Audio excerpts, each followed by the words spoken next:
Cats are seriously being a pain tonight.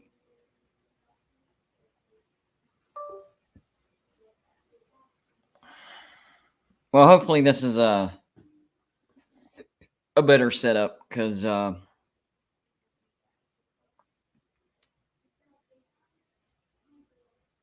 noticed some of the live shows, past few live shows. I've noticed whenever I'm looking at the comments section, my laptop is over here, and I'm looking at the comments section, and the camera's here. So I decided to move my laptop over here so I can see you guys comment, and I'm looking into the camera, so it actually looks like that I'm looking at you whenever I'm reading your comments. So I like this setup a little bit better.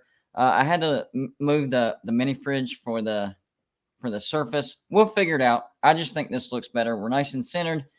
Yeah, I think this looks good. Anyways, welcome to Golden Bluted, everybody. If you're not familiar with what we do around here, college football is what we do. That's it. College football every single day. We pretty much do live shows every day and pre-recorded videos every day. And the past 3 days, I've been talking about, 2 days, because Tuesday was 2 days ago. I've been talking about the college football playoffs and how crazy it's gotten. And it was week 1 that set the precedent by putting LSU at number 10. And because just because they beat Alabama, we all knew that LSU was going to go up to number 7. And I understand the arguments of the LSU fans.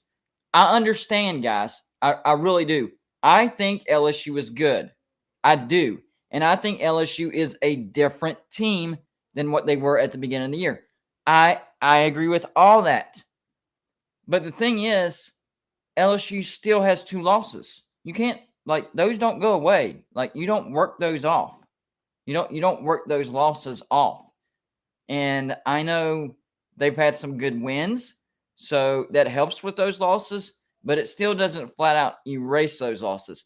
And that's kind of that's the biggest thing that or the biggest problem that I have with LSU being ranked at number 7. Not that I don't think that they're a top 10 team, or maybe, they actually do look that good, maybe the number 7 team in the nation. But you can't forget about the losses. That's the thing. You have to remember the losses. It's not just about who you beat. It's, who did you lose to as well. If you haven't already, please hit the like button. The likes is what really helps the videos the most. And I go to a lot of these live shows, and I don't hear people promoting, hitting the like button. I'm like, do they not understand what the like does for the video? Because the more likes a video has, the more it gets suggested. So more people see it, it gets more clicks, and that's how you grow your audience. So that's you helping me, the video, and yourself, because it helps grow the audience. It helps grow the audience. So we get more people to talk college football, because that's what this is all about, college football. And there's 2 fan bases that I feel bad for, really, really bad for. The first one is UCLA, and the second one is Clemson. Oh, man. Clemson. You guys got a hold of Notre Dame at their best. Notre Dame is on fire right now, and you got whooped. There's no dancing around that. Clemson got whooped. That's a fact. It's the same thing as LSU. LSU has 2 losses. Both of these things are facts. LSU has 2 losses. You can't take them away. They're there. And Clemson got whooped by Notre Dame. You can't take that away either. They got whooped by Notre Dame.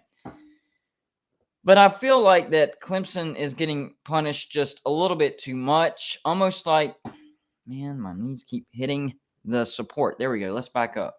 How about that? I feel like Clemson got punished a little bit too much.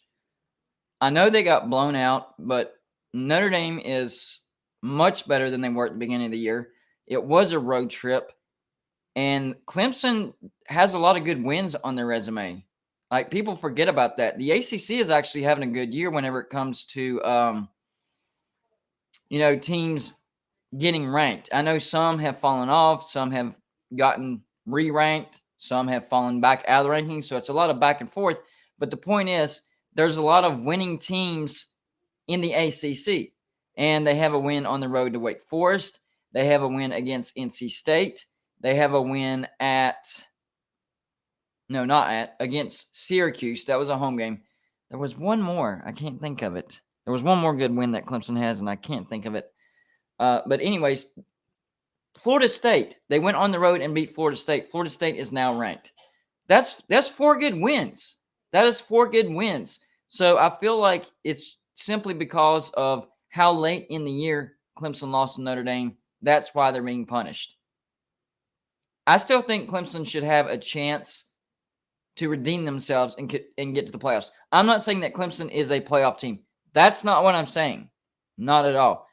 I'm saying they need to be in a position to where they can redeem themselves and not this 2-loss team in LSU who's hot right now. They look good. They're hot, but they have 2 losses. And LSU doesn't have as many good wins as Clemson to make up for their 2 losses and Clemson's 1 loss. It was a bad blowout loss, but still just 1. I know that LSU beat a top 10 Ole Miss, and I know that LSU also beat a top 10 Alabama. Both of those games were home games, and I think people are looking at the rankings a little bit too much when they see who LSU has beaten at home. So, Alabama was, number 6 when LSU beat them, but were they really the number 6 team? I mean, Alabama does not look like Alabama this year. They're not. And I think Ole Miss is one of the luckiest, most overrated 1-loss teams right now. I mean, if you watch Ole Miss and the games that they've played, Ole Miss has not looked good in one single game. Not one. And they only have 1 good win, and I think it was against Kentucky. I think that's the game that I'm thinking of. So Ole Miss doesn't have – they have 1 good win, and that's it.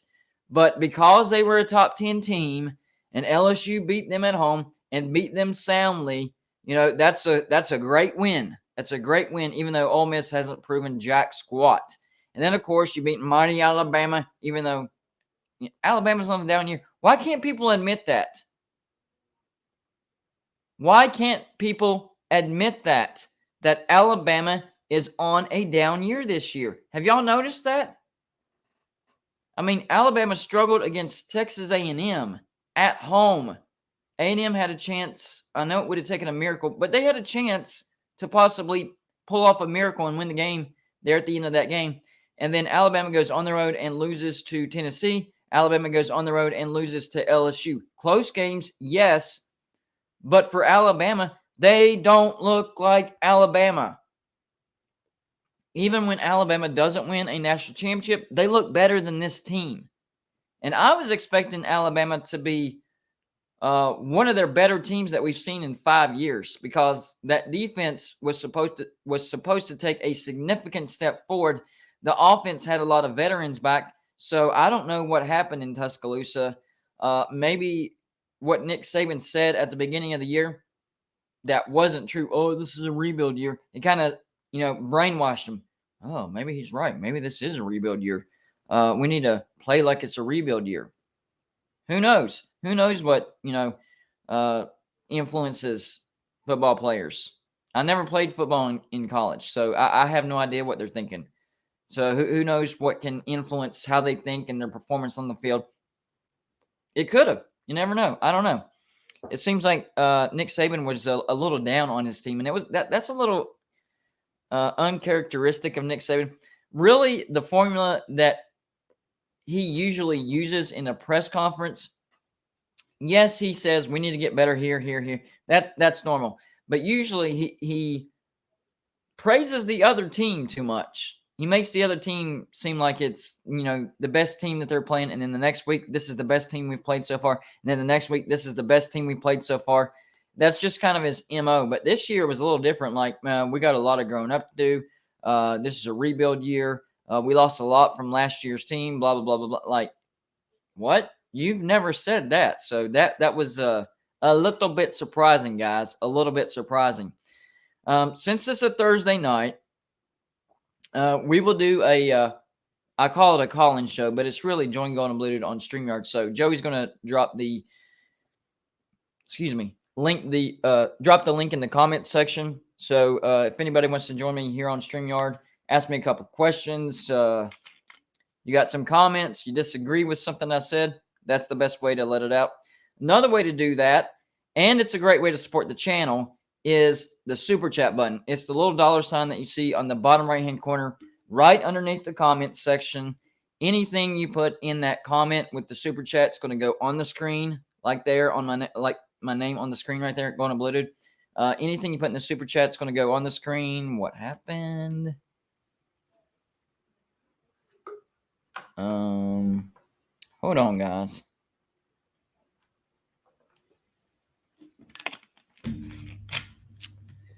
Hold on. I don't know what happened, but it bumped me off, it looks like. Hold on. Did it drop it down? Dadgummit. I have no... Oh, hold on. There we go. Am I back on? Did it kick me off? What is it doing? Can y'all hear me?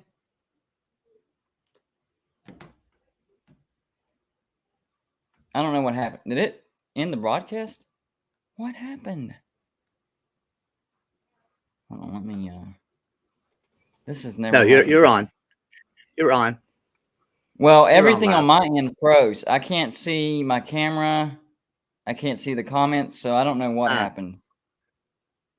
Yeah, everybody in the chat's even saying that you're loud and clear. This is weird. All right, so I'll try to get my stuff back up, but you go ahead and well, StreamYard did that to me one night too. I mean, it just does it sometimes. So what I'm all right, let me explain what I'm let me explain what I'm saying. All right, there we go. Now we're back. So what I was saying was a black screen and a buffering thing, and there was an actual new tab up of, you know, like the Google page or whatever, and I couldn't see StreamYard at all. And it looks like John Waffle sent a super chat, and I missed that as well. See what I'm talking about? Yeah, he sent the $4.99 super chat. Yeah. Well, it's not letting me put the super chat up either. So something's gone wrong because it's not letting me put the super chat up either. I got it up. I got it up. Yeah. I got it up. John Waffle says, "Hey, Chris, did you see our $200 million volleyball facility?" I didn't. Not that it's, you know, not fantastic. I'm sure it's amazing, wonderful, and just, you know, awesome. But I never pay attention to like volleyball and wrestling and all that stuff. But I'll look into it. I'm always interested in new facilities. I'll check it out. Volleyball. I didn't know Pitt was into volleyball like that. That's pretty cool. I'll have to look that up. But anyways, what did you think about the playoff rankings? I wasn't as shocked because week 1 set up the shock factor with having LSU at number 10. So everybody knew with LSU beating Alabama that they were going to go up. Like, that was expected. It wasn't like, they're number 7 now? Well, that's only 3 spots higher than number 10, and they beat Alabama. So that's... I actually wouldn't have been surprised if they would have bumped them all the way up to number 5. Like, I wouldn't have been surprised about that because that's how crazy they are over there. Well, yeah, I mean, they're going to favor the SEC every way they can.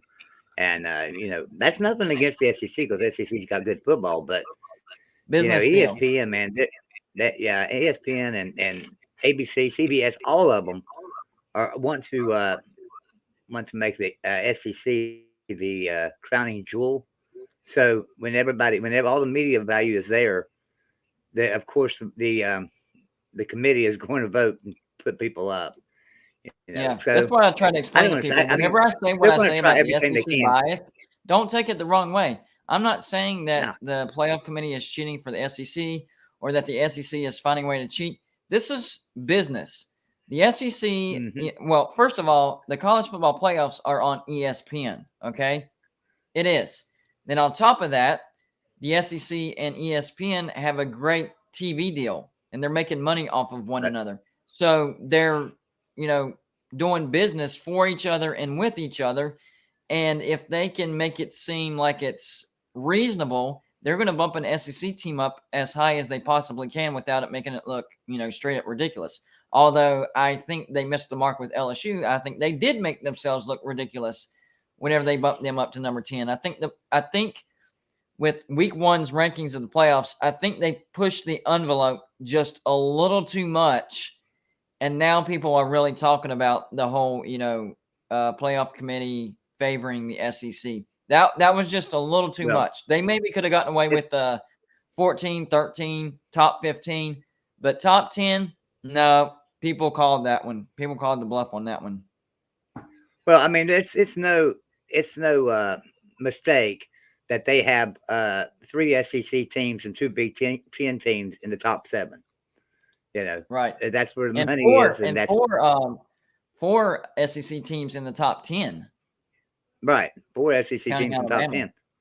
Yeah. But just in the top 7, you got 3 SEC teams and 2 Big Ten teams. 5 of the 7 out in 2 conferences. Then you've got Well, TCU. tell me this. And they're Tell me this. pretty If sure we take the TCU's going to argument, lose this week. if we take the argument that we were talking about as far as this being a business deal, take that argument out, okay? So that can't be an argument. Why is a 2-loss LSU and a 2-loss Alabama above a 1-loss UCLA, a 1-loss USC? I know USC is 1 spot above Alabama, but LSU's a part of this argument. I understand if they give them the benefit of the doubt, like say over a 2-loss Utah, I would understand that. But the benefit of the doubt over 1-loss teams who are Power 5 teams, I don't buy it. And listen, I understand that LSU is way better than they were whenever they lost 2 games. I understand that. But those 2 losses still happened.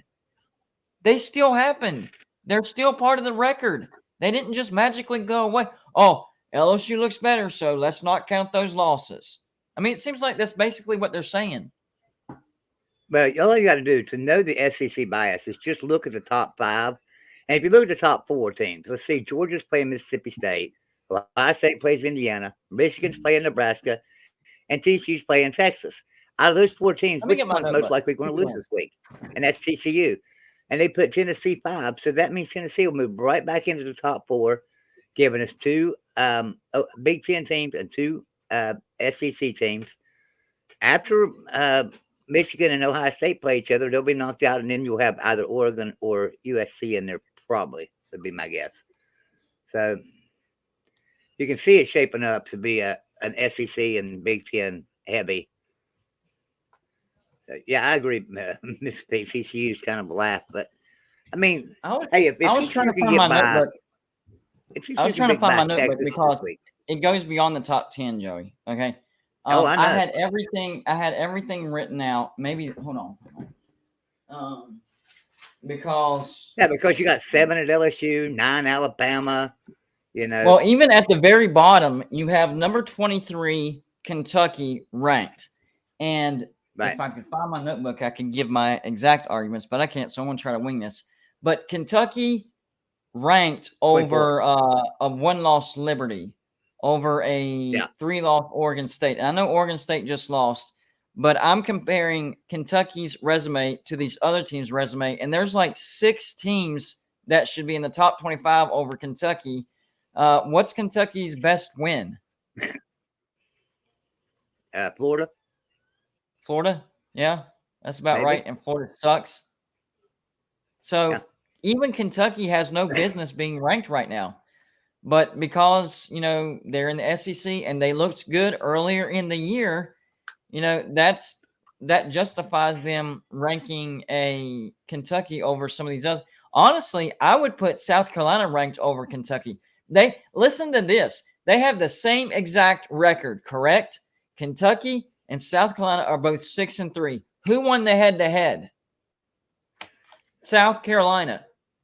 So in what world does it make sense when 2 teams – now, the SEC argument goes out of it on this one because they're both SEC teams. But I'm just saying Kentucky being ranked doesn't make sense.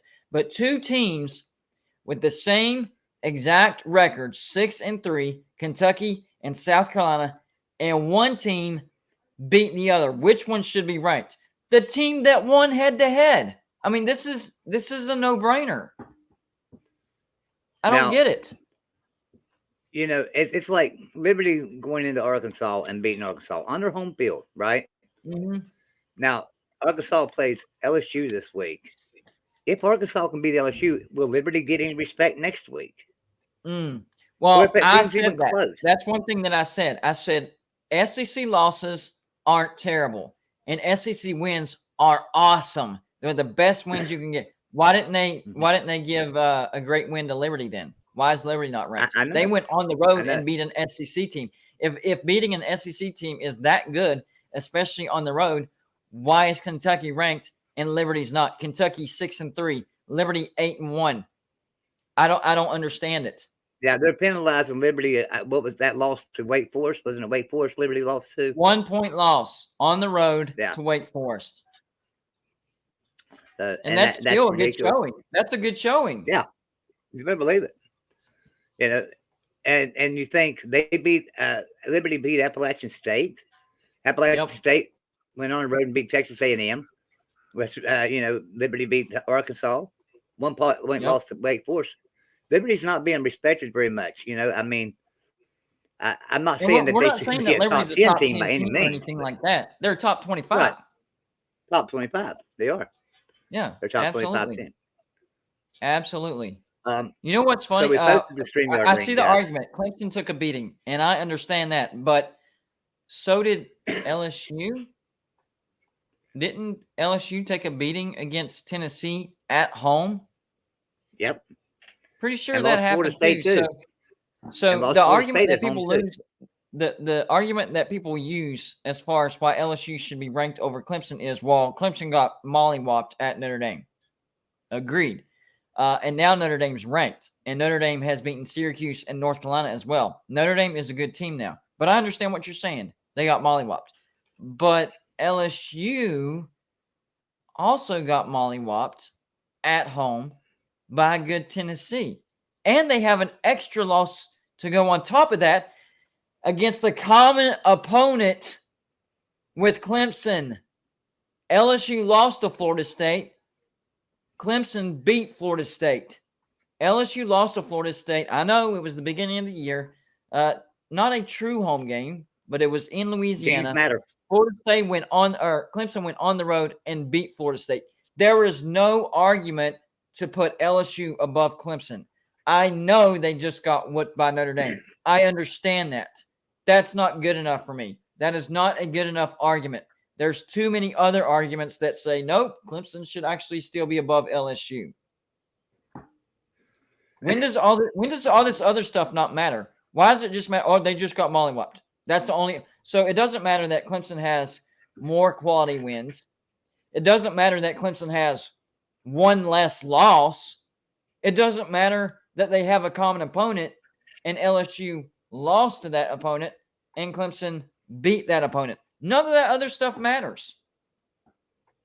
If you look at the rankings and you go through the top 12, you can see that they're not going to favor, even when we get to a 12-team playoff, they're not going to favor any G5 schools. I mean, so should Liberty be 12 maybe so that they would have a chance to play in the playoffs, if it was 12-team?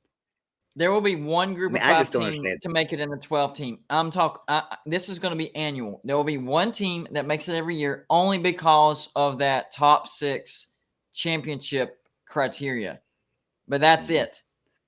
No more than one will ever win it, and they'll probably give them the 12 seed every stinking year.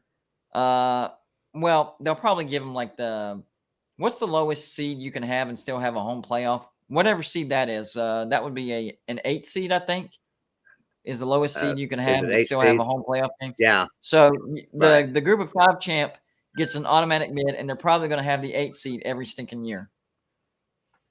And then the next game, they have to go play the 1 seed. That's your reward.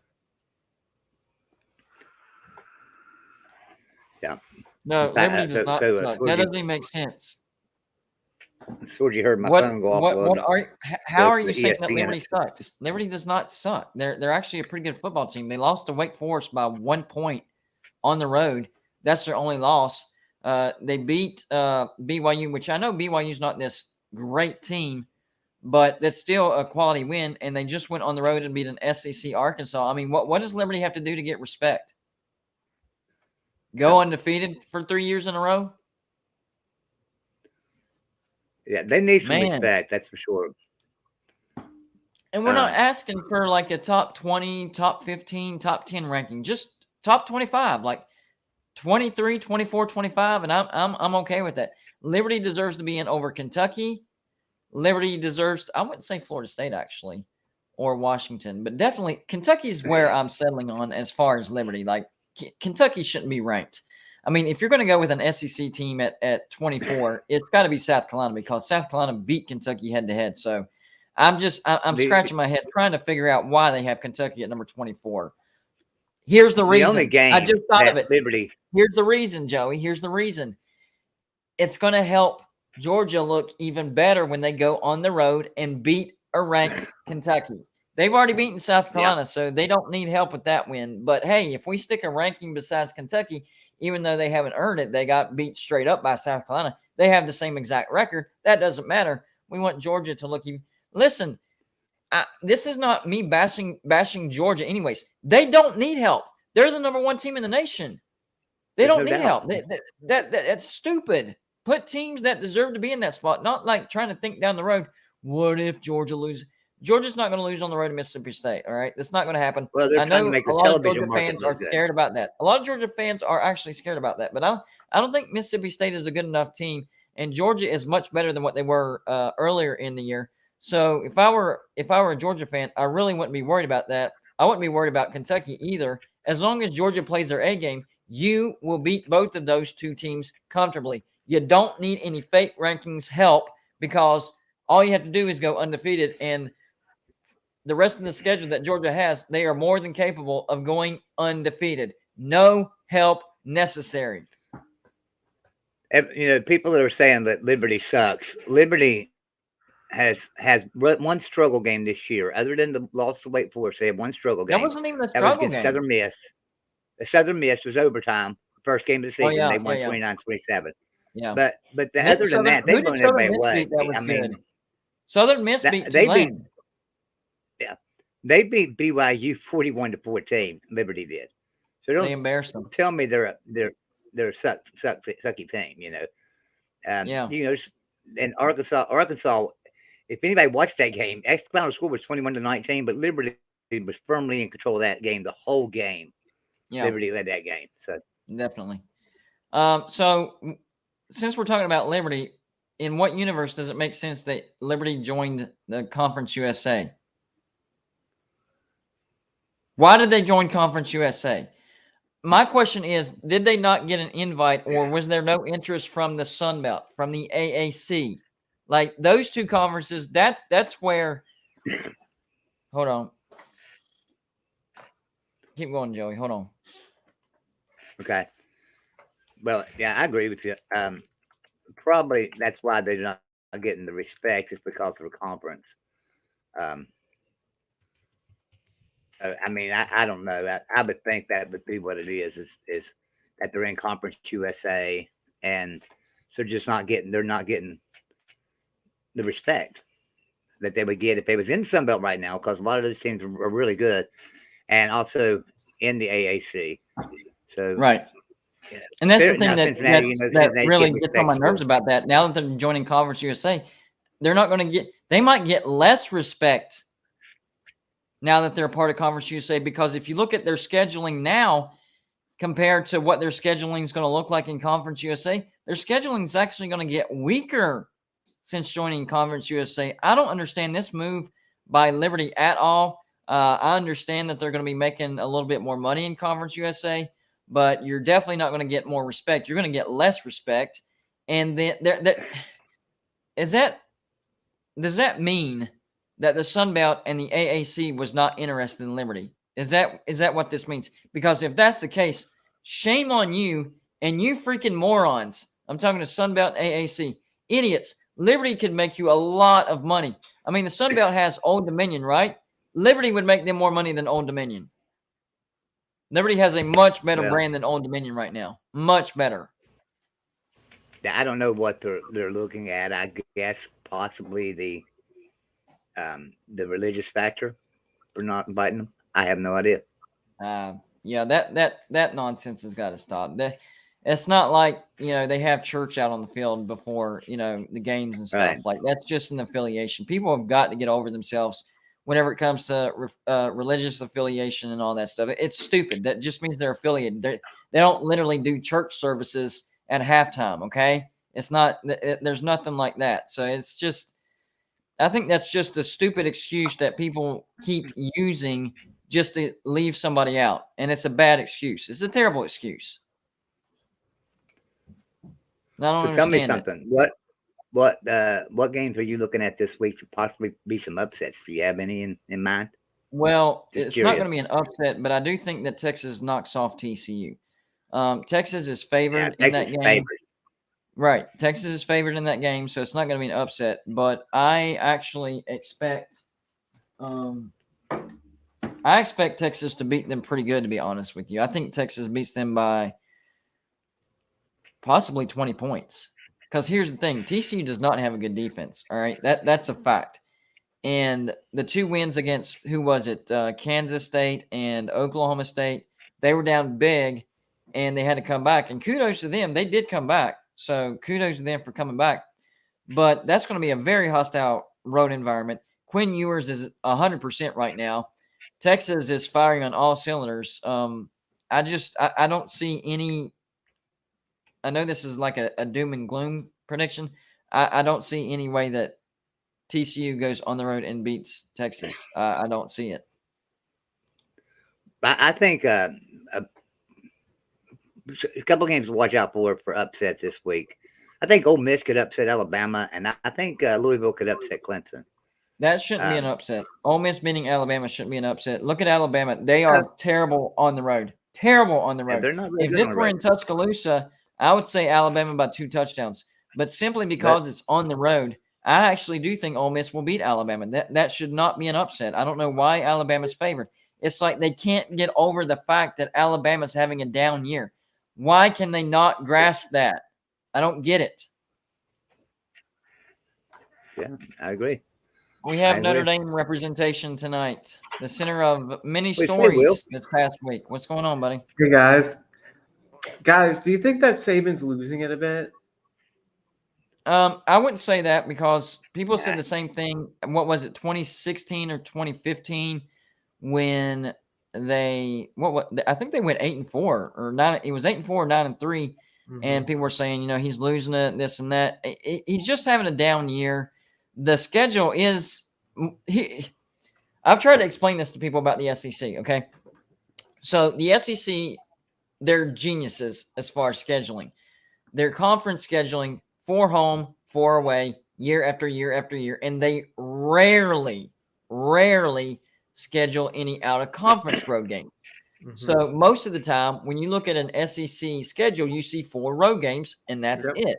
Maybe a neutral game against a tough opponent, but that's it. Every once in a while, 5 road games. Well, for West Virginia, we have back-to-back 6 road games. I'm just giving you a comparison. This year, we have 6 road games. Next year, we're going to have 6 road games. For Alabama, they scheduled that extra road game this year, and I think it did affect them because they almost lost on the road to Texas. People have to realize, even in a win, especially if you have the pedigree of Alabama, a close win can still affect you mentally. And then their other, the 2 losses, both of them were on the road. So I just think that this team had a tougher than usual schedule. They're kind of worn down, but I expect Alabama to be back with vengeance next year. The one thing I'm worried about Alabama with is that the coordinator situation. Like, they went from Lane Kiffin, who's great, to Bill O'Brien, who's average at best. And I'm not a big Pete Golding fan either. So I was going to say Pete. Because I actually like Bill O'Brien. I think Bill O'Brien's done a decent job, but Alabama's defense, something's wrong with their defense. I was actually expecting their defense to be the best in the nation. Like, I was predicting Alabama to be super elite on defense, and it has been the downfall of Alabama. If you look at their offense and the games that they lost, it wasn't really because of their offense. I mean, look at Tennessee. They scored over 40 points. Look at LSU. It was a little bit lower scoring, 31, but still, that's decent points. It's their defense. They allow LSU, and I know this is overtime, LSU 32 points, and then Tennessee, what was it, like 50 points, close to 50 points, around 50 points. Point is, defense is getting gouged. Now, they had a good game against Texas, but Quinn Ewers went down in that game. A lot of people forget about that. He went down in the middle of that game. So that if Alabama wants to get back to being Alabama sooner rather than later, then they need to do something about that defense. Yeah, that's my opinion. I think the offense is going to be fine, though. I do. You think? Okay. I don't know. Just Bryce didn't look that good. I'm just not sure if that's on Bill O'Brien or if that's just on Bryce Young. But I feel like the offense. That's on Bryce, and I think it's more of not used to losing. And I think the loss to Tennessee rattled him because I think he had a good game against Tennessee because they put up a ton of points, but they still lost. I mean, think about being a quarterback where the offense did their job, scored a lot of points, and you still lose. Like that's got to be the most hopeless and helpless feeling there is. Yeah, I don't know. I just Bama fans hate both, but maybe they might just be being too hard on Bill O'Brien. But yeah, because there's a lot of teams that would actually hire Bill O'Brien as a head coach right now, West Virginia being one of them. So I think he's a good coordinator. Yeah, I mean, I was at the Notre Dame Clemson game, so I couldn't really watch most of that one. Yeah, but I'm excited. What do you think about Notre Dame literally affecting the playoffs this year? I mean, now it depends on how North Carolina finishes. It could turn out that Notre Dame was North Carolina's only loss, so it could have affected them making the playoffs potentially. Of course, they beat Clemson, which hurt Clemson bad. Clemson was number 4, now they're number 10, and then 3 games from now they play USC, and if USC has one loss and Notre Dame beats them, then they're knocking them out of the playoffs potentially. Yeah. I think we match up very favorably against SC, especially with our run game. I don't know. I just don't think their defense can stand up to our run game. I mean, Clemson just folded, so and they have better players than USC. So, your next defense, 2 games will your next 2 games you should win. Yeah, Navy and Boston College. I actually feel the opposite because the weird thing is Notre Dame has beaten almost all the good teams they played. They lost to Ohio State at the start of the season, but they slip up against bad teams. So I actually have Notre Dame on upset alert against Navy and Boston College, and I think they'll beat USC. So I mean that's just the way Notre Dame has performed this year. It's weird. So Notre Dame could finish the season 7-5 with losses to Ohio State. That's not a bad loss, but also losses to Marshall, Stanford, Navy, and Boston College. But then you look at their wins. Man, they beat North Carolina on the road. They beat BYU whenever they were ranked and they were hot. They beat Syracuse on the road. They beat Clemson. They beat USC on the road. What was Notre Dame in 2022? That's going to be the question after this year. What was Notre Dame in 2022? Because nobody knows. I don't think they'll lose to Navy and Boston College. I think Stanford was kind of a fluke game. I do. I think it's just that kind of a rivalry there. Thank you for the donation. He says, I like the channel and have supported as much as I'm able. I'm done because of the mod Nightbot. It's clear I'm not wanted. Best of luck. What is he talking about? Why Nightbot? Nightbot can't time anybody out or do anything like that. Nightbot just posts links. Yeah, Nightbot is like a timed link thing. She just posts links. Nightbot does nothing but post links. She doesn't time anybody out, Shane. If you're having a problem with somebody timing you out, let me know. Yeah, we've had issues with mods in the past timing people out for nonsense. So we're trying to stay on top of that. Yeah, but you keep going. Keep going. I'll go back and look at all the Nightbot chats just to make sure. So you just. Are we sure this isn't just Nick Danger? Are we sure this isn't just him? Patreon. No, I don't know. Yeah, I'm gonna put my email address in there. So Shane, that's my email address. If you'll email me, I'll address the situation. But I mean, did somebody time you out? Can you tell me? Yeah, if somebody times you out, and because Nightbot can't time anybody out. Yeah, we need specifics on that. Nightbot does not have that permission. we're not trying to run people off with Yeah, Nightbot just posts links for our Patreon page and tells you what's going on with our website, things like that. That's all Nightbot does. yeah. And talk smack about me. Yeah. Yeah, there's I'll say this, there are certain keywords that if you type it in, it'll cause Nightbot to trash talk, but it's Yeah. not like it's just keywords that phrases get brought up because Oh, of he's talking keywords. about Nightbot saying Loser State University is LSU. Yeah. Whenever somebody types in LSU, Nightbot automatically responds by doing that. But they do the same thing with it does the same thing with Pitt. Whenever somebody types in Pitt, it types in eat shit Pitt. It's just different trash talks for whenever you type in certain universities or colleges. It's definitely not trying to get personal or anything like that. Nah, it's not going to get personal. It just talks trash about a team. It's just for fun. fun. You type in a certain phrase or a certain name, and it's almost like an algorithm type of thing. It prompts it to put out the chat that it puts out. Like if somebody types in Sorgy Stories, it'll say something about Sorgy Stories. Somebody types in Mrs. Pete, it'll say something about Mrs. Pete.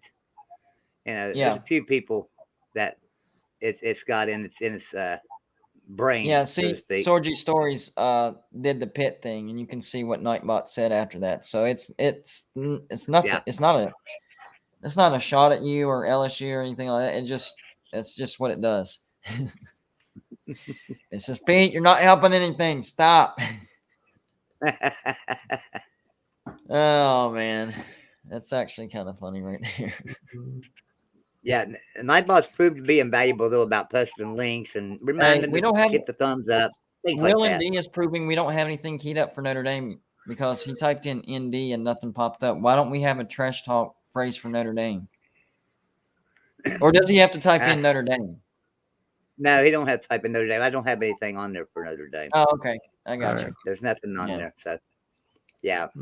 They're officially on the list because Will takes everything real serious, and I don't want to upset him. Oh yeah. Yeah, he's Mr. Eggshell guy, right? That's right, Mr. Eggshell.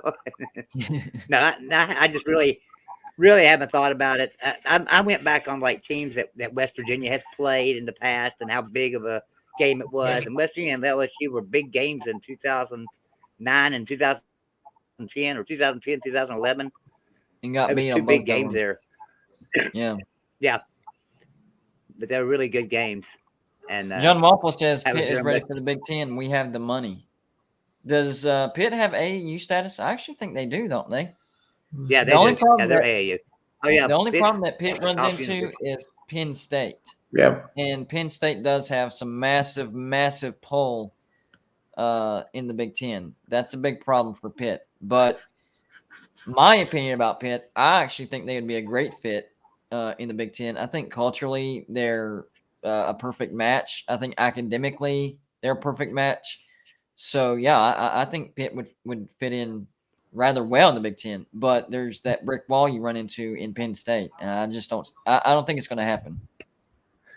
Yeah, because Pitt's West Virginia's brick wall getting to the ACC, and then Penn State is Pitt's brick wall for getting in. Actually, Maryland was the brick wall for the ACC, and that's why whenever they left, I thought that was going to provide an opening. Because remember, the ACC brought in Pitt. Pitt's not an original ACC. Maryland was. And West Virginia actually was up for the originals. West Virginia was almost one of the founding members, but Maryland blackballed West Virginia out of it. And West Virginia was up for being accepted before they went to the Big East. They were up for being accepted in the ACC. It was either one or two more times, and every stinking time, Maryland stood in the way. Maryland kept West Virginia out of the ACC. That's a more bitter rivalry than people realize. West Virginia, Maryland. It's not just a border rivalry. It's a personal rivalry. Okay. Yeah. Interesting. Actually, Pitt would love to have West Virginia in the ACC. We love playing each other. I know we talk smack a lot to each other. Big rivals. a lot of trash talk, big time trash talk. Like it gets very personal. Not gonna lie about that, but it's kind of like a love hate type of thing. We love playing them, and we like talking trash, so we want to play them more. Same thing with them. So this is a must. So- Actually, John Waffle says Pitt possibly getting a new stadium in the future. They need to. I know. I think Old Pitt Stadium is where. Isn't that where PNC is now? Where their old stadium was, Pitt Stadium. Isn't that where PNC Park is now? That would make So sense. the biggest problem that Pitt has as far as building a new stadium is land, because the city of Pitt is almost like in a bowl. They're in a valley surrounded by mountains. You literally have to go through Pitt Tunnel to get through Pitt. And I did a video where on one side it looks like you're out in the mountains, and then on the other side it's boom, a city right in front of your face. And that blew my mind, because I had never been to the city of Pittsburgh. I had never been to the Backyard Brawl. And whenever I went through that tunnel, people had told me about it, but you have got to go through that tunnel. It's cool. Is so cool. So cool. I loved it. Yeah. Very much so. So Earlier, I wanted to talk about this while I'm talking about it, or while I'm thinking about it. I don't know why it popped in my head, but on the morning show, the Uncle Lou morning show, a bunch of Georgia fans started talking about how I haven't gotten my Slob Olympic trophy engraved yet. And I admit it's still not engraved. I'm number one. You can ask Joey. I'm a very forgetful person. Ask Joey. Ask my wife. Ask my kids. I'm a very forgetful person. And if it's not a part of my routine, I literally have to go out of my way to remind myself, whether it's writing a big, sign on a piece of cardboard, or set an actual alarm that goes off and you look at it. Oh, okay. Something that really reminds me. If it's not a part of my routine, I forget it almost instantly. So even though I talk about it a lot with them, as soon as the conversation is over with and I get on with my day, it's gone. I forget about it. So me and Joey set something up, because I'm telling you, I'm not trying to get personal with Georgia fans, but Georgia fans have been the most annoying fan base that I've ever came in contact with. And that's more than Pitt fans, more than Ohio State fans. I know that's crazy, ain't it? But yes, more than Ohio State fans. I learned that in the beginning of this year, how annoying Ohio State fans are, man. Georgia fans like to stick their finger and put it right in your rib and keep it there and apply pressure. I mean, they just like to remind you how they like to be annoying, and then remind you how annoying they are. They latch onto something and they keep milking it. So it's like now every time I pop in the chat, and there's Georgia fans that are familiar with me, they'll bring it up. Oh, have you got that Slob Olympic trophy engraved yet? And then Uncle Lou, of course, he addressed and said, if it's not engraved by Christmas, I'm going to take 1 point away I think it's for every week. Because did he say every day or every week? I can't remember. But anyways, he's going to take a point away every from day me or every week. Every day up until the day of the Slob Olympics. So basically, if I don't get it engraved and I wait like a month, I literally wouldn't be able to win the Slob Olympics, because I would start off negative 30. Sorry about that. I was watching the beginning of the basketball. What was What that? in the world? Oh, that was Will. That was Will watching another show, bringing a show up. Hey, I got you.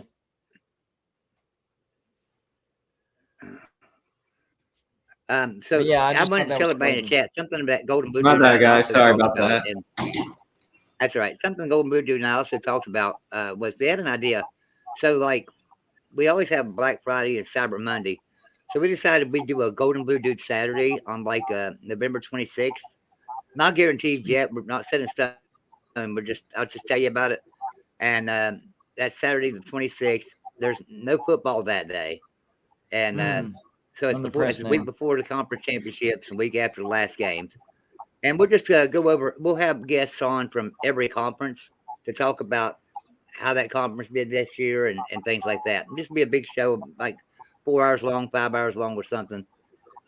Somebody from each conference for 1 hour to just come in and talk about it. So maybe a couple of big guests. So, and since Notre Dame's not in a conference, we will not be discussing them. I'm just kidding. Yeah. No, but no, we. I mean, what do you think about this? Doing that. I want to ask Will this. So people are talking about Notre Dame possibly going to the Big Ten. I mean, I think Notre Dame fits culturally in the Big Ten probably more than anybody. I think that's a perfect fit. I don't think it's going to happen, though. I mean, the Big Ten has had the best opportunity to get Notre Dame. They've wanted Notre Dame. They've asked Notre Dame. Notre Dame keeps saying no. Of course, they have this sort of relationship with the ACC, but not really because they're not a full-time football member. How would you feel about, and I'm not saying it's going to happen, I'm just asking your feelings on this. How would you feel about Notre Dame joining the SEC? I think it would be fun, but I would want to wait until we got all these Marcus Freeman recruits in so we could go in and win. Because I don't want to go in and get slapped around. Then those Georgia fans, those Alabama fans, those Tennessee fans are going to be on me on social media. So selfishly, I'm fine with being in the SEC, but we have to wait. Yeah. So a lot of people do think that Notre Dame needs to stay independent. I'm of a different mindset. I think that the days of Notre Dame being independent making sense are over. That doesn't mean that they're going to listen to me and join a conference. They could very well stay independent forever. But to me, I just don't think it makes sense for Notre Dame to stay independent. I understand the history, the tradition of it, but college football is changing, and Notre Dame would be able to make a lot more money joining a conference, a lot more money, and it would help with recruiting. I think Notre Dame could have more success if they got in a conference that allowed them to make more money than what they do now. And if you join like an SEC who only schedules 8 conference games, that still gives you 4 games for your rivals. And even if you did get, pick a rival that you want to play every single year. USC. All right, that's one. You're playing USC every year, no matter what. Next one, Stanford. Okay, you're playing Stanford every year, no matter what. And then you could choose, Navy. You do Navy, Boston College, Georgia Tech, Pitt, whoever, and rotate those other 2 in and out. Stanford, USC, forever, concrete. Those are out of conference. And then the other 2, just rotate your other 2 rivals in and out. I think that makes a lot of sense. I would love to see that. Well, the boosters really do not want to join a conference. Most of the fans really do not want to join a conference. So Notre Dame won't join a conference until we absolutely have to. So well, I think that day is coming fast, though. And I think that the boosters you're talking about, it's going to roll over to a new generation. That's when I expect Notre Dame to join a conference. I think the boosters that you have right now, a lot of Notre Dame fans are, kind of older in age. The new generation is coming up. Don't get me wrong. The new generation is coming. It's not all the way there yet, but it's coming. So I think whenever that officially turns over to the newer generation and they're like, history schmistery, we want the money and we want to compete and we want the recruits. Let's make Notre Dame football great again. As long as we get to play the rivals that we love to play every year, let's do it. That's what I'm waiting on. Sort of the changing of the guard, because those older people, boosters, fans, however you want to label them, they are set in their ways and they do have influence. But once that rolls over to the new generation, that's when you're going to see a lot of change. I mean, maybe. Yeah, probably people my age would probably be more interested in going into the Big Ten, but I don't know. They really like that NBC TV deal, and I don't know. I feel like maybe the next AD would do it, or maybe Josh Swarbrick would eventually do it, but I just can't see it happening for another 10 years. That's the one thing that doesn't make sense to me, though, because the contract with NBC is peanuts compared to a conference contract. That argument never made it made sense before these triple-digit $1 million deals, $1 billion deals started happening. Back then, it made sense. It made sense 10, 20 years ago. Notre Dame made more money than anybody because of NBC. But now they're making almost less than everybody because they're not in a conference. So I think that we'll they see would when be the able to new keep the TV NBC deal happens. as long as a conference can come to an agreement with Notre Dame and NBC. Okay, NBC can have Notre Dame home games, which is what they have now. And then whatever conference Notre Dame's in, they can have Notre Dame's road games. And as long as the conference is okay with that and Notre Dame's okay with that, I don't see a problem with it. I really don't. I don't understand why this hasn't happened yet. We're going to bring on Paxton Cornfed had Cover. asked me something earlier. Haven't seen him in a while. Paxton asked me something Matt Ritson, earlier. real quick, thank you for the donation. Says, thank you. Put up college maps. Looks awesome. Yeah, I don't know if y'all can see. We're getting a little bit crowded, so maybe can't see it. But he sent me a map of all the, you know, how they divide up a map and where all the fans are located and all that stuff. So I really like that map. It does need to be a little bit updated because some of the regions are a little off. But overall, I love it because it's literally what Golden Blue Dude represents. We don't just represent West Virginia. We represent all of college football. So that's why that flag is one of my favorite things that I've gotten so far, to be honest with you. So I was just going to say, Paxton put up a question earlier for me, asked me if I had seen a movie called Eraserhead. I think you meant Eraserhead. I've never seen. I don't know if it's a movie called Eraserhead. I remember a movie Eraserhead, something about a couple having a baby. I know a movie called Eraser and Hellraiser, but I don't know an Eraserhead. What's going on, Cornfed Covers? What's going on, buddy? I still have your Purdue helmet in the case because I got that. Looks good. I got to extend some shelving, so I have some extra room. I just kind of run it. I ran out of room on the shelf. I got helmets way quicker than what I thought I would, so I have to, you know, do some expansion. I talk about stadium expansion. Well, I got to do some expansion of my own. John Waffle, great donation. Appreciate it, buddy. He says, my guess, the university cares more for academics. I think he's talking about Notre Dame. And doesn't want to be equal to Ohio State, Michigan, USC, etc. My dad went there, and the administration has an elitist attitude. Ding, ding. I know that's tough to kind of swallow, Will, indeed. But I think he's on to something right there. I do think that the administration, they're not looking at the bigger picture whenever it comes to competition and revenue. They still have that elitist attitude. Notre Dame is the best brand. And why can't they realize that Notre Dame is the biggest brand? Because we all know it. Everybody knows that. But still not have the arrogance of, you know, oh, we can't be in a conference because we're the best brand and we don't want to be peers to anybody. Like, how come their brains can't separate that? I've always wanted to ask that. Oh, people were like, Lou Holtz said this when coming out to a game against Miami back in the national championship year. We are Notre Dame. We are special. And it really fired the guys up, and they really played well. So, I don't know. Notre Dame really likes just doing its own thing.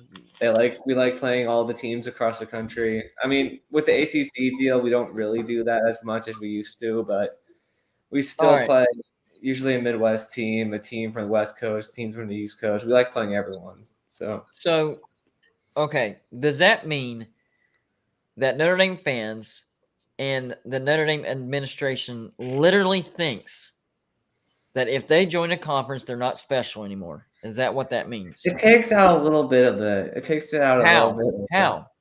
Because remember, I explained it earlier. If you join a conference like the SEC, you get your 8 conference games, and then that leaves you with 4 out of conference to play.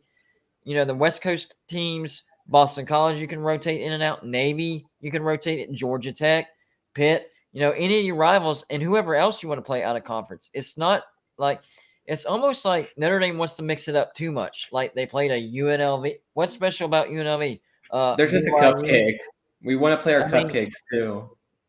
Well, yeah. I understand. Well, that's why you can keep your rivalry with Boston College. I mean, they're a cupcake and a rivalry at the same time. Same with Navy. So that's kind of a win-win situation. Like it's almost like they want to diversify things too much because they think that's what makes Notre Dame special.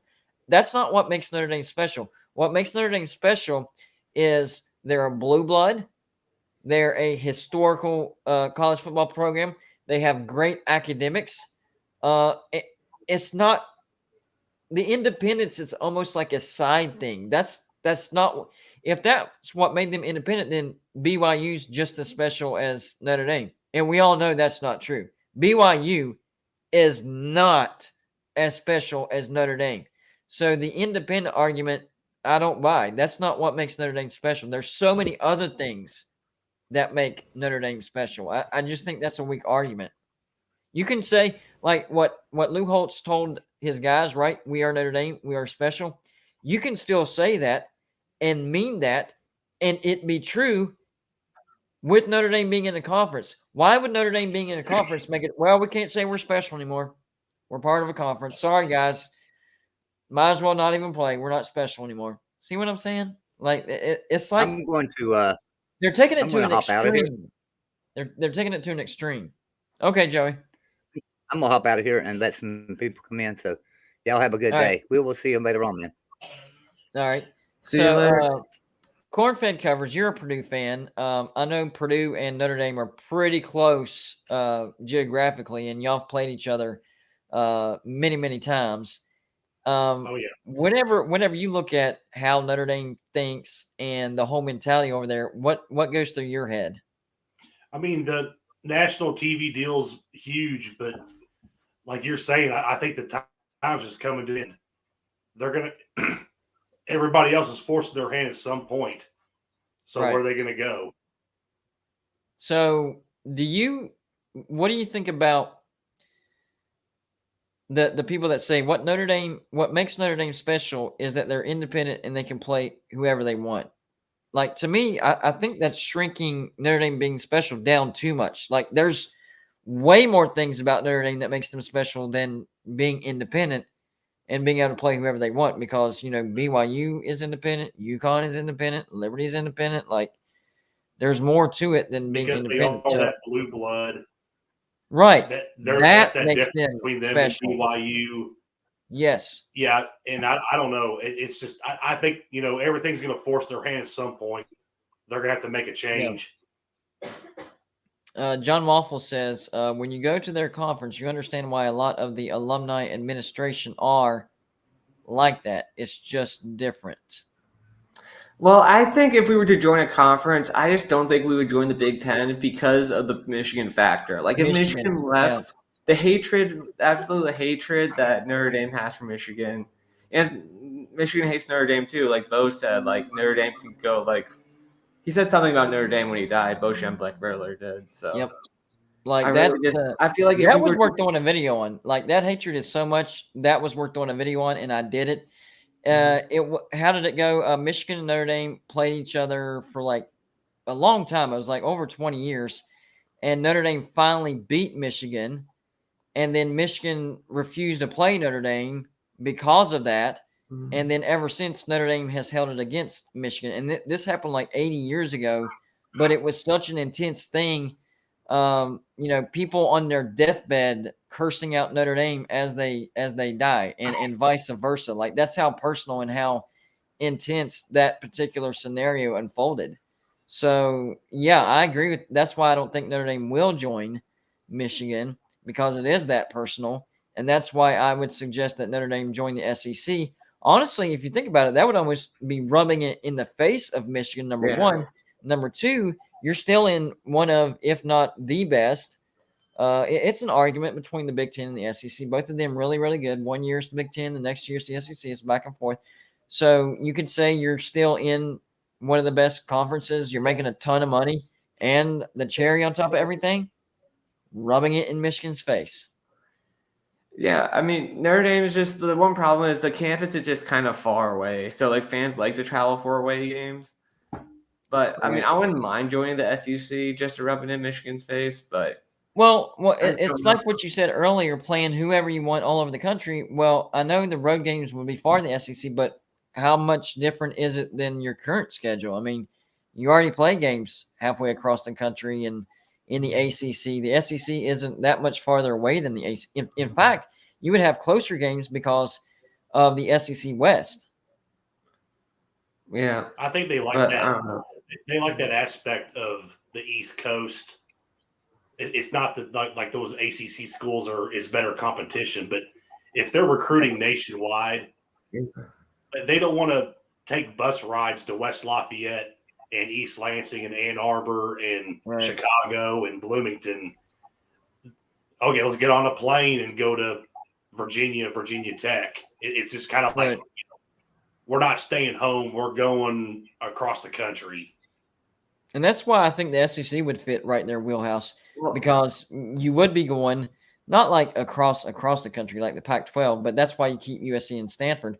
But it's still far enough away to where it still looks like, oh man, Notre Dame plays all over the nation. Because I mean, you could go down to Gainesville and play Florida, all the way over to Austin, Texas, and College Station, Texas. Still going east to Columbia, South Carolina. You know, my neck of the woods, stuff like that. I mean. And plus, we're hearing that the SEC could be adding, Clemson and Florida State, some North Carolina schools. So some of the schools that they're already playing now in the ACC, they could still end up playing in the future, and then playing the best brands. Like Notre Dame likes being the best brand. Well, why not play with the other best brands? Still be the best brand. I mean, I think everybody agrees Notre Dame is historically the best brand. Be in a conference of brands that are at least similar or close to you as far as fan base size, name recognition, brand recognition, all that stuff. That's why I like the SEC for Notre Dame. I do, but the thing is, like, there's not that. I mean, there's Florida and Georgia, which are big, but I just don't know how much that's going to help recruiting compared to the ACC. Because I feel like with the ACC, like the East Coast, like we can still go to Georgia to play Georgia Tech. We can still play. I Like, get that, but the if you DMV. compare the recruiting grounds of the SEC to the ACC, the SEC actually has better recruiting grounds. Notre Dame would be able I guess to we'd have establish Texas the pipeline too. in Texas. Texas would be an amazing recruiting ground to strengthen in. I know you played Georgia Tech in the state of Georgia, but I think playing Georgia would draw in more recruits because recruits would want to play Georgia. I mean, if you're a recruit, you want to play for a team that plays Georgia Tech or Georgia. It's going to be Georgia. So even in that aspect, you'll be able to get, those recruits that want to play the name recognized brands. Hey, if I can't play for them, then I want to play against them. Yeah, that's fair. I don't know. I'll put this in the Notre Dame chat rooms I'm in. I don't know. I'll see what the people think. But it's definitely interesting stuff. GB. Yeah. I gotta let me know what they say. I'd like to see Yeah. what the feedback is on that one. I gotta hop out. I got a show starting soon, but thanks for having me on, buddy. Well, no problem, man. Appreciate you coming on. Good job. But that's what Golden Blue is all about. Like trying to, we have subscribers that are a part of fan base all over the nation. And sometimes we have conversations that they think that their fan base and their forums will be interested in.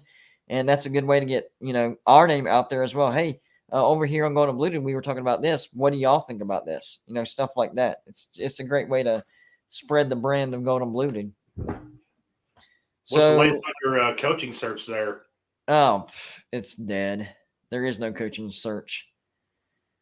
They're basically saying that Neil Brown is going to be the head coach through 2023. And this is the maddest and most depressed I've ever seen the West Virginia fan base. I mean, it's sad.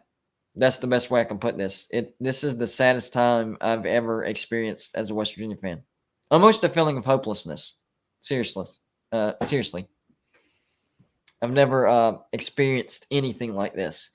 So my the way I'm thinking is, all right, we have to accept this. They're not firing Neil Brown.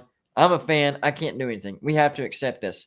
We got to do something, though. The defense is a train wreck. We did make some moves to correct the offense, and it is looking better. Clean house on defense if necessary. Like, just get rid of everybody and go out and get the best defensive coaches that you can find. If you can't get rid of the head coach, then you need to do the second best thing and get rid of the coordinator that's responsible for the fiasco that you're seeing on that side of the ball.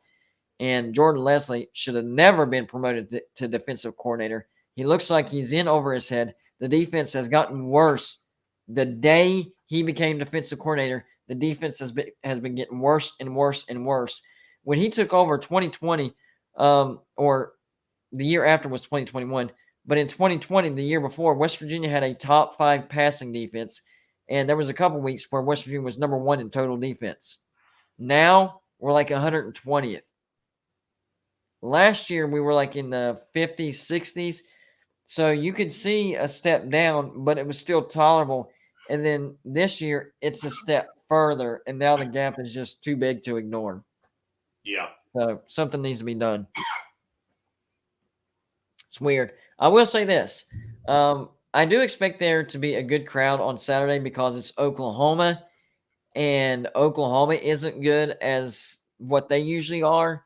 And it being in Morgantown, I do think that West Virginia has a chance to beat Oklahoma. The problem is, yes, it will break the streak. We will have finally beaten Oklahoma since joining the Big 12, but it's not going to mean anything. Like, we're not in playoff contention. We're not in Big 12 championship contention. We're not even close to making a bowl. We have to win out to get a bowl. How sad is that, man? It's crazy. I mean, I didn't think Oklahoma would be this bad. Yeah. And as bad as Oklahoma is, we're even worse. Like, this is the most meaningless Oklahoma-West Virginia game that I've seen some great West Virginia Oklahoma games. Very meaningful. 2018 playoff implications. Oklahoma beat us, and we kind of slid out of the picture, but still, it meant something. This game, the only thing it means is breaking a streak. That's it. That's the only thing this means for West Virginia. Yeah. Well, I mean, I'm not going to be there. You can bounce back fast, though. I mean, if they finally fire Neil Brown, it can turn around fast. It wasn't that long ago, even as a Purdue fan, 5 years ago, it was like, are we going to just drop football? I mean, like, do they even care? But not the Jeff Brahms, like the total savior, but Right. he's got he's got at least has an offensive identity and has some things going. Yeah. I think if they do fire Neil Brown, get somebody else in there, it can turn around real fast. I think you hit the nail on the head right there, identity. Because one thing about Neil Brown that I like is recruiting. He does recruit at a high level at West Virginia. The problem is identity. So something that people don't understand about recruiting is it's not just about getting great recruits. That's not what it's all about. That helps. I mean, look at Jimbo Fisher. He gets the best recruits in the nation, and they look like crap. The biggest thing is crazy. You have to know what you want to do on offense and defense and recruit specifically for that. So whenever we had 3-3-5 stacked defense under Rich Rod, he focused on speed and length. He didn't worry about power and how big they were. It was speed and length. Why? Because that was the type of defense that needed fast players and long players to cover space. And the defense was effective. Same thing on the offense. Rich Rod knew that West Virginia had a spread offense. What did he recruit? He recruited a quarterback that could run the ball at will, but also throw. He wasn't an elite thrower, but he could also pass, and that kept the defense honest. So with West Virginia actually has some good recruits. I mean, JT freaking Daniels, Bryce Ford Wheaton, the offensive line with White Millum, Tony Mathis, CJ Donaldson was a diamond in the rough. Even our defense has some good recruits. But the problem is he's trying to fit these square pegs into round holes. So they're great athletes. They're high caliber recruits, but they're running schemes and different spots on the field that they're not used to. So imagine taking a weak side linebacker and making him run spear. I mean, it's almost like he'd have to learn the position all over again. So even though he's one of the greatest weak side linebackers you could have recruited, he's going to make a weak spear because he has no idea what he's doing back there. Yeah. Is JT Daniels back next year, or is he done? He's got one more year. And yeah, my prediction is one of two things. He's not going to the NFL because his stock plummeted this year. So he'll either transfer or he'll come back to West Virginia. I think he comes back to West Virginia because of Graham Harrell and Neil Brown not being fired. I don't know if that helps or not, but I do think that JT and Graham staying, that's going to help some of the high caliber recruits to not leave. That was my biggest issue with Neil Brown staying or getting fired. You never know. They might be, very attached to him. He's gone, and now they want to go somewhere else. So what helps with keeping those? And we got some really good recruits under Neil Brown. Gallagher is a top 100 ESPN recruit. We just got Traylon Ray, a 4-star wide receiver. We beat teams like Tennessee, Florida State. We beat a lot of good teams for this guy. So whatever Neil Brown is selling these guys, they're buying. But he's just not running something that they're comfortable with. So that's something he has to figure out. And JT coming back, I think that could actually attract some high caliber transfers. Last year we lost Winston Wright Jr., and that's hurt us. We've seen it in the wide receiving core. We lost Hakeem Mesidor on the defensive line and a few others. I think on the offensive side, at least, having a guy like JT Daniels coming back not only will keep the high caliber recruits that we have incoming, but it could attract high caliber transfers. That's what I'm hoping. He throws a great looking ball. If they could just get some receivers that can catch. Yeah, and a lot of people are down on him right now because the last 2 games our offense hasn't looked good.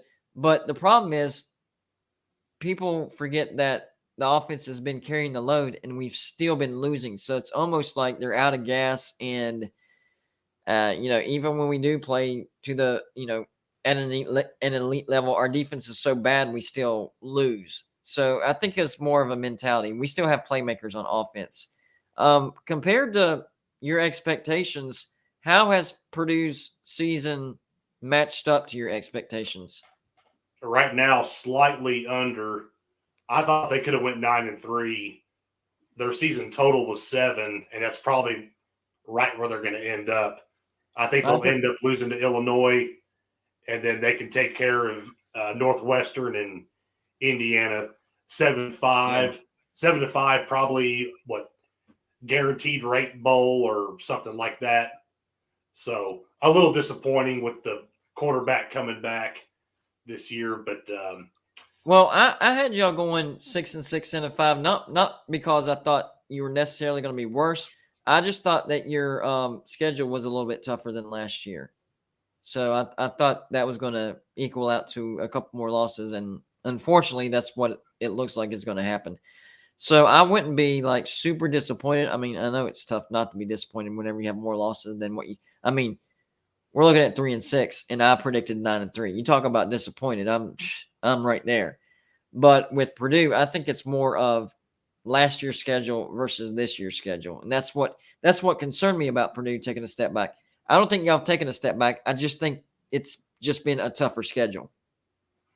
I remember watching one of your videos over the summer talking about playing at Syracuse, and I told my buddies, I said, that's not a gimme. Just because Syracuse has been down lately, right? Going into that dome is going to be a weird atmosphere with weird things happen, and they blew it.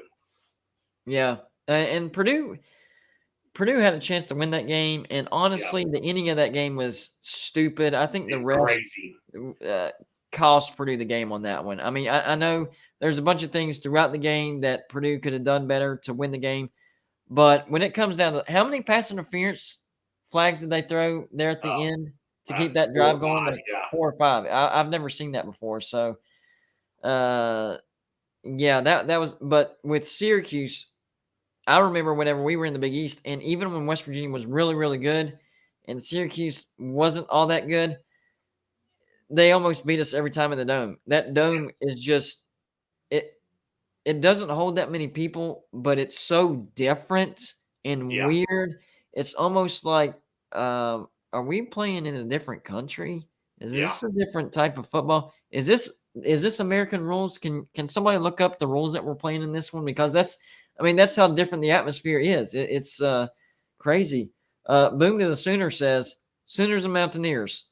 Gonna go bowling? Who wins this weekend? Well, I do think Oklahoma goes bowling. Let me check the rest of Oklahoma's schedule real quick. That's a good question. West Virginia has to win out. for us to go bowling. So no, West Virginia's not going to go bowling. I think we have a chance to beat Oklahoma, but we're not going to. Dadgummit, we're not going to beat. We're not going to beat Kansas State and Oklahoma State on the road. That's not going to happen. So for Oklahoma, they're 5-4. So Oklahoma just needs one more win. You have on the road to West Virginia. Even if you lose that game, you'll either beat Oklahoma State or at Texas Tech. Oklahoma has one more win for sure.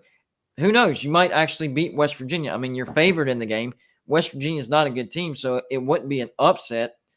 I just think West Virginia has a chance to win this game, and that's it. I have us finishing 4-8 now.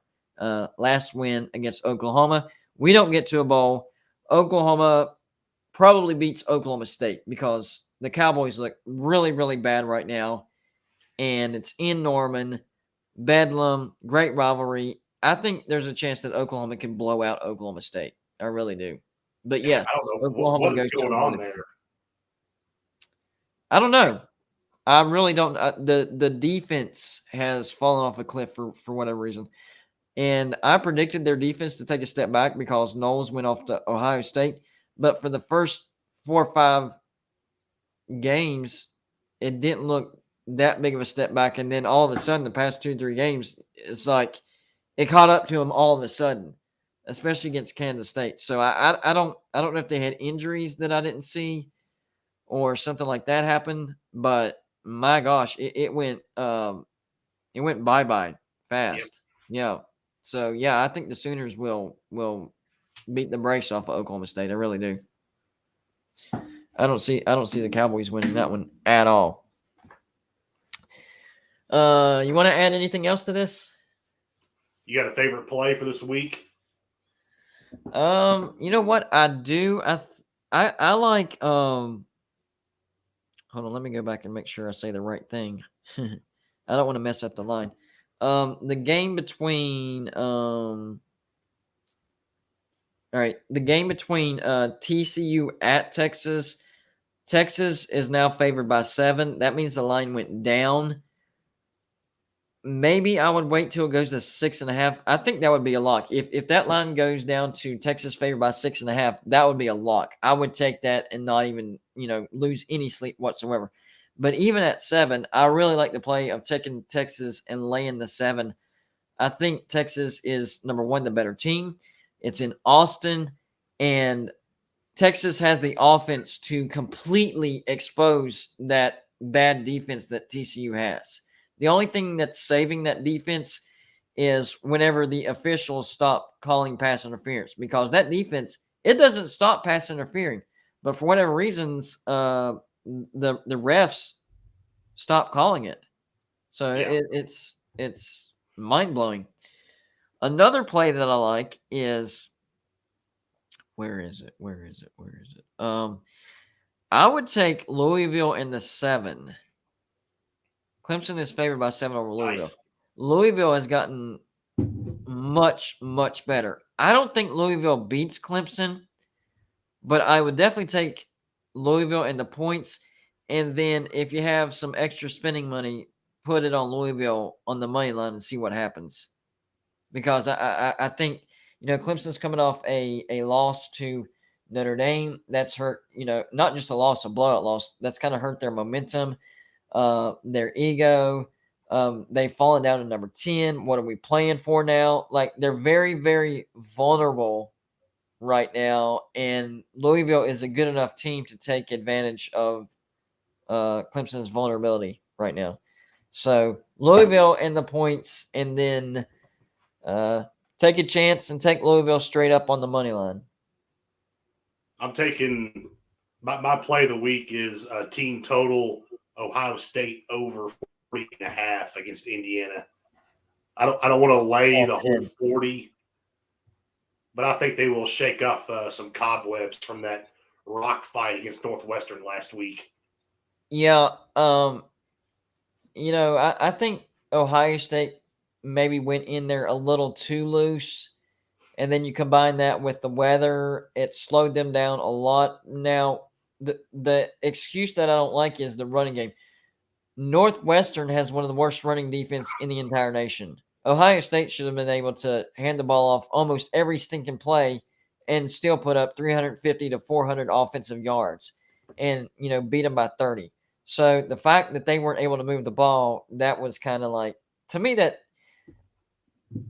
doesn't raise concern on Ohio State. I'm just like, y'all came in there way too relaxed, way too, this is Northwestern, whatever, blah, blah. Like, it was just a throwaway game, and then they found themselves in a football game, and they actually had to fight in the second half. And they did answer the bell. So, having said that, I think they come out and they might hold Indiana scoreless. I mean, this could be like a 49-0 final score type of thing. Yeah. So, I'll have all my Big Ten picks up on the website tomorrow. All right. Yeah, tell everybody where they can find you. What all platforms you're on. Right now, just YouTube and Twitter, Corn-Fed Covers, writing for the Golden Blue Dude Substack, doing Big Ten betting picks, and looking to get more active on here in the future. And then you need to come on tomorrow because we're going to do some Bet USA picks. We actually have an affiliation with them. So there's some things we can do on there, and so maybe we can lay some bets on there. See what happens. All right, sounds good, buddy. I'll talk to you later. All right, man. Have a good one. We'll see you tomorrow. Yep, you too. Later. Later. All right, guys. I had fun. Hopefully you did. If you did, that's the point of the show. The point of this show is to talk college football, have fun, be entertained, and forget about your troubles and stresses of life just for a little bit. We didn't have a massive audience, but I think we had a good audience, interactive. So shout out to everybody for stopping by and checking out Golden Blue Dude. Everybody in the comments section, appreciate you commenting. Everybody that hit the like button on the way out, make sure to hit it. It still helps the video, even though we're not live anymore. And shout out to everybody that sent a super chat. That really helps the channel keep moving. That's what you guys allow us to keep doing this full time. And it's generous donations like that allow us to keep doing this full time. So we greatly appreciate it. And hopefully you enjoyed your time over here at Golden Blue Dude. Another live show coming tomorrow. I think we're going to go 8 o'clock tomorrow. Usually it's 10 o'clock. But a previous engagement that I usually have, I'm not going to have. So we're going to try to go at 8 o'clock tomorrow, live, night before week 11. Guys, I told y'all, soak it all in. College football season goes by super, super fast. Only 3 weeks remaining. 3 weeks remaining in the regular season. That's crazy, ain't it? It does not feel like it. It does not feel like it. Anyways, y'all enjoy the rest of your Thursday. And remember, tomorrow's Veterans Day. Salute to them. Everybody that has a day off because of Veterans Day tomorrow, enjoy your day off. To me, I never get a day off. So I'll be at work again, living the dream. Y'all have a good rest of your Thursday. We'll see you tomorrow at 8 o'clock.